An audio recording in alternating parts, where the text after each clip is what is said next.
Ассалаумалейкум баршаларыңызға. Мен сіздерге сауда туралы кішкене бір информация бергім келіп тұр. Сауда деген жалпы не?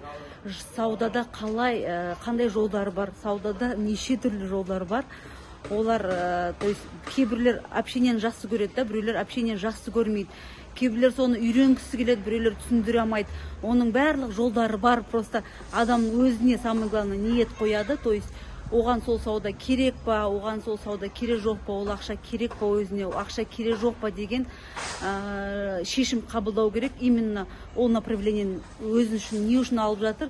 А егер ол өзі үшін шешім қабылдайтын болса, то сауда ол бесконечная платформа, где можно только развиваться и развиваться, и зарабатывать тоже так же бесконечно, потому что пайғамбардан келген хадис бар, что саудадан, мен есімнен қазір точно ұмытып кетіп отырмын, сондай хадистер жеткізілген, что жаңағыдай көп берекеттер именно саудамен келеді.